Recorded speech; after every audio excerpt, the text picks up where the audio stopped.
Hello and welcome to a new video series that I'm doing called the 9 worst mistakes that beginners can make when learning the game of chess. This week we're going over the first mistake that chess players make, and that is a lack of development that they make with their main pieces. Poor development leads to a lot of lost games, and we will show you many different examples throughout the course of this video on what went wrong with so many different games. The first game here is what happens when black makes the poor development. You start off with the classic e4 moves. White develops nicely with its knight there. We develop with our knight to defend that pawn. White develops its bishop, and we develop with our pawn here. The move that black should have been making here is to develop either with the bishop here or the knight here to continue developing its king-sized pieces so that it could potentially castle. But because of that, it's now created some lines for attack, especially with the white diagonal here. This is also a very bad move for black because it can't move its knight over here to f6, opening the line to the castle. This is also a terrible move because by moving this pawn up here to f6, this bishop now gets this diagonal,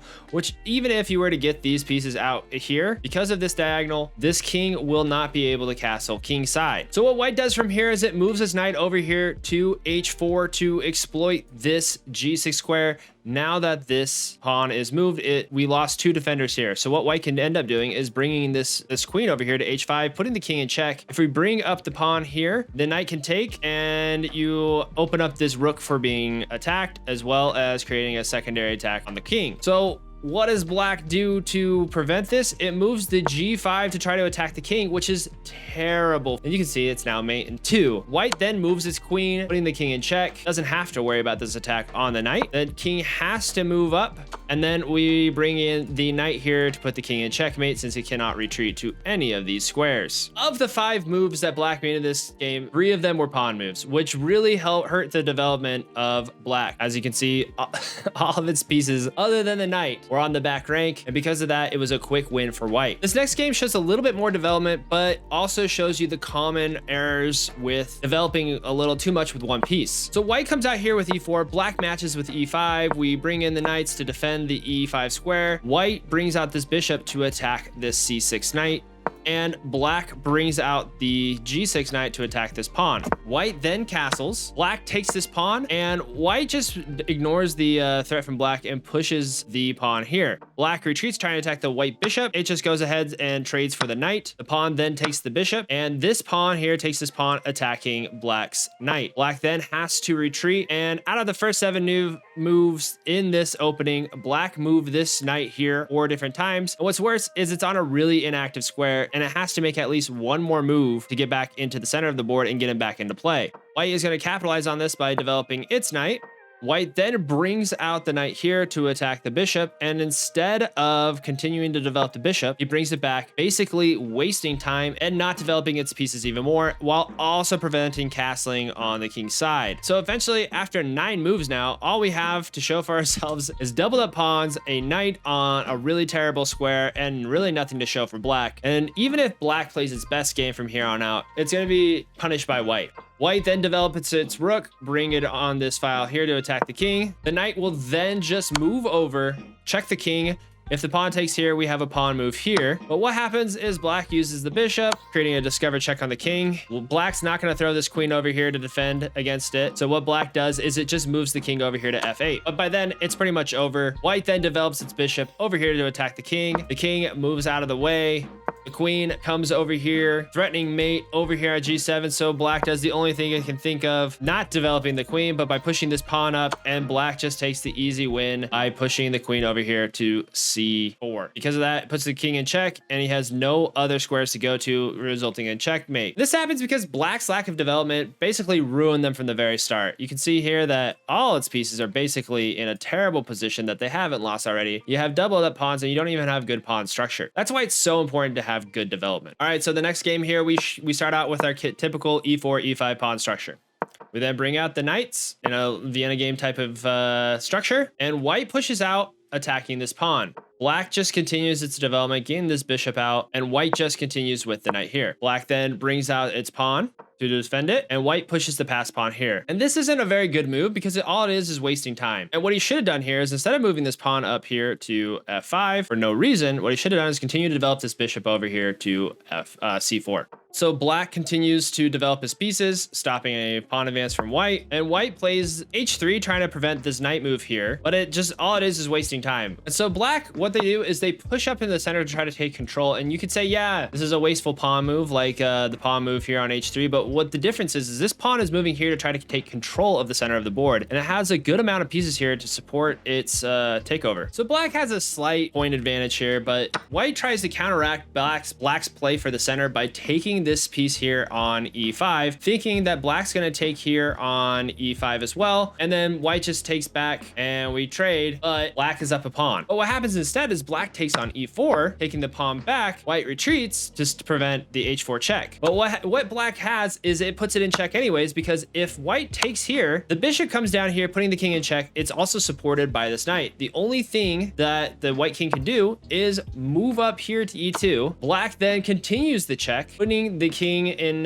even more dangerous position and luring it away from the back rank. It comes out here, it's supported by the bishop, and this knight here can just move here and get the checkmate. King can't take here. It can't go here because of the knight check and the pawn checks. And it can't go here because of this bishop. And it can't go here because of the knight, resulting in checkmate. And you can see here, white didn't have good development. A lot of its main pieces were here on the back rank, and it had just two bad pawn moves that resulted in a terrible play for white. The fourth game we're going to be looking at today results in white also making poor development decisions. Instead of moving in its center pawn, it moves up to f4. Black moves up to knight to f6, and white moves up here to c4 as well. And this is really unfortunate because by not moving its center pawns, it can't get these bishops out of here, and it can only move the knights and this queen. So it's already starting with poor development, and it needs to have even more pawn moves to even get started. Black takes a developmental pawn move in the center, and white takes thinking it's one apiece, but it just further gives the center control to black. Now it makes a pawn move, protecting this pawn from this knight,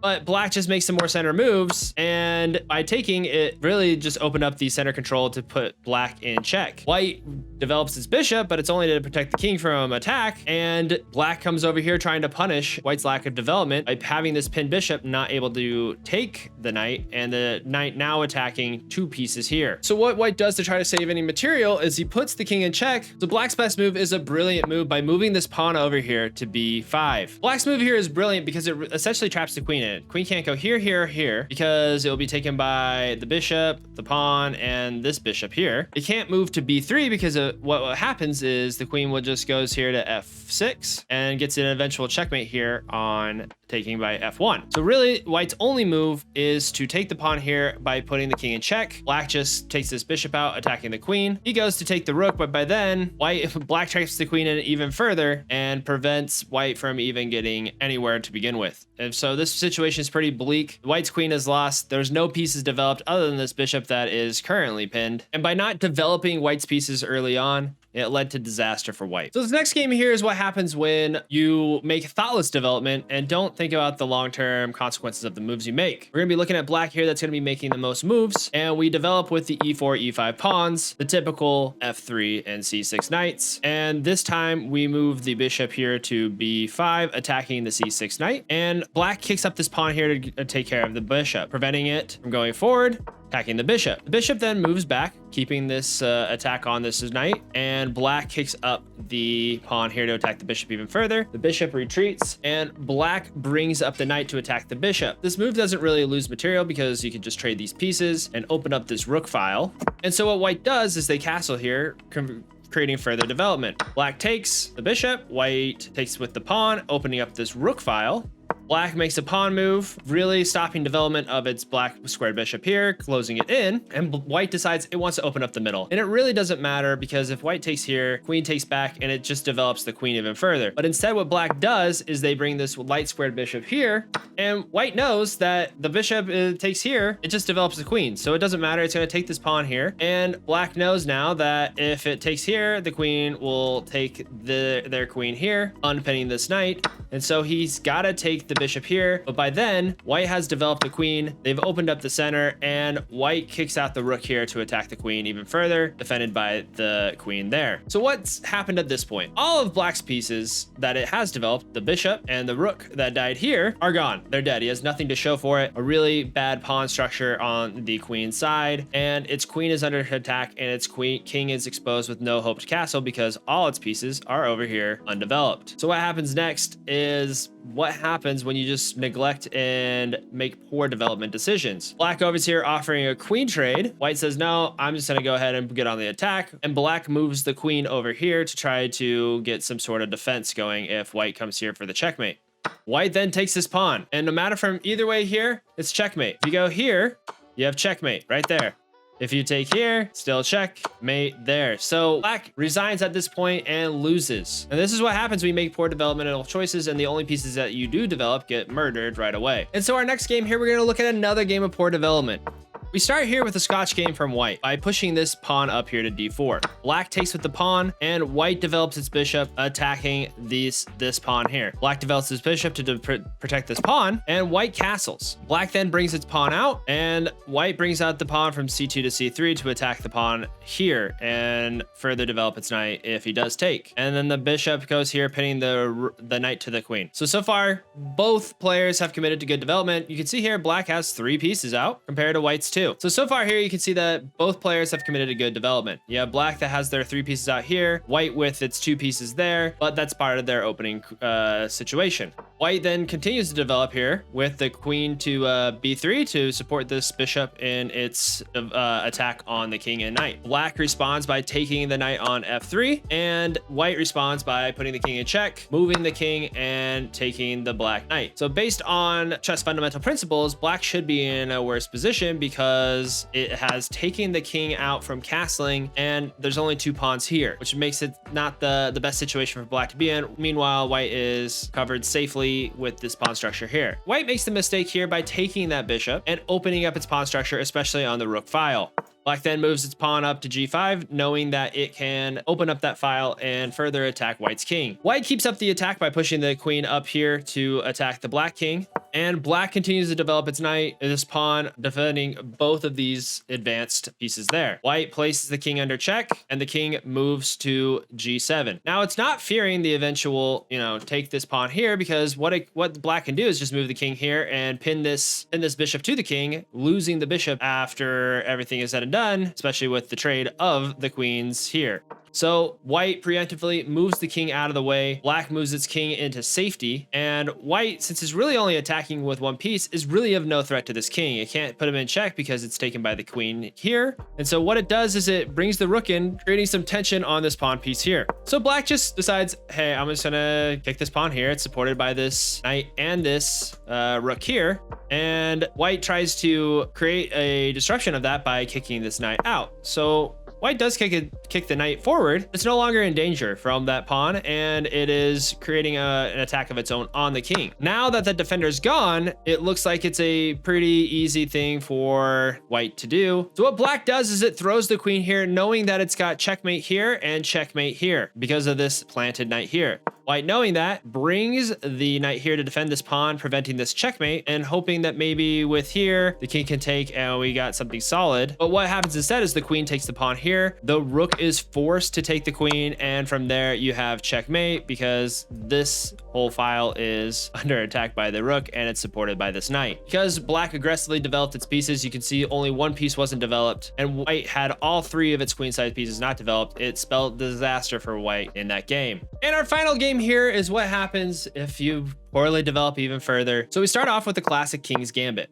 Black accepts the gambit, and white pushes forward with the f3 knight. Black then pushes up its g7 pawn to protect the f4 pawn. It is supported by this queen, so it's not afraid of white taking the pawn per se, but because of pushing this pawn up, it leaves a weakness here in black's kingside castle. White then tries to exploit this by pushing the h4 pawn up, potentially opening up the rook file with a take, and black pushes up that pawn to then now attack the f3 knight. The f3 knight then pushes up, developing even further, and then attacking here this g4 pawn. Black then develops this knight here, trying to protect that as well. White takes no matter what, knowing that it's protected by this queen here, and black takes the center pawn from white. Queen then pushes here, pinning this knight to the king and threatening to win the pin knight. So what does black do? It pushes the pawn up to protect that knight. So white responds by pushing up the pawn here to further attack that knight. So black, knowing this, has to respond by attacking the queen and unpinning that knight. And so we have the exchange of white takes the bishop, the knight moves here protected by this pawn, and it's attacking both the bishop and the rook. We have to save the rook, so we push here to try to force that position even further. Black then tries to protect the pawn. We then exchange the pawn to try to get a bishop exchange, and what happens is black puts white in check. The king moves here, and it looks like it's in a lot of danger since you have the knight here, the queen also creating an attack. But with the way white's pieces are, black has no support for any of their pieces. So after the exchange, black gets this bishop, but this knight's no longer attacking anything. And knowing that, white is going to not attack the black piece. It's going to keep developing. The other thing that's really bad about taking that is that white bishop hasn't been developed at all, and black wasted about 4 moves with that knight to try to take that piece, and now it's dead in the water, which is a lot of lost time here for black.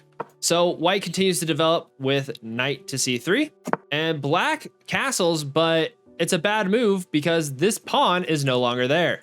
White then takes the queen. This pawn chain is completed by pushing this pawn up, and white decides it's going to attack the queen, this rook, supported by this king here. So the queen in danger moves out and retreats. White checks the queen now that that pawn is there and that we can pawn structure. The king moves, and the queen moves here to potentially get checkmate here. Because of that, the rook goes over here to g8, and we move the e1 rook to e8, threatening an attack there. White takes the queen, and the queen puts the black king in check. There's only one thing to do at this point, and it's to move the rook up, but by then it's too late. We have checkmate, and this is due to white's overwhelming lead in development. As you can see here, there are no pieces in the back rank at all, where white has 2 pieces that never moved at all. So the moral of the story is this: as a chess player, especially a beginner, develop your pieces as much as possible. You do this by doing the following. You get the king, the pawns out, get your knights, and then pushing bishops and getting these center pawns out. By having this development, you're able to quickly castle and get your queens in and get your rooks involved in the game. All that was done within 10 moves. Now, naturally, within a game and depending on the opening you use, you're not gonna be able to obviously get all your pieces out, but it's good habit to try to castle your king side early and get the rooks connected and get your pieces out into the center of the board, trying to control the center as much as possible. So if you like that video, please like and subscribe to the YouTube channel. I also stream on Twitch every Wednesday, Thursday, and Friday, where I play a new opening every week and try to develop my repertoire as a chess player. So the next mistake we'll be covering is what happens when you expose your king to attack by not castling and leaving him vulnerable to attack. I hope you enjoyed that video, and we'll see you then.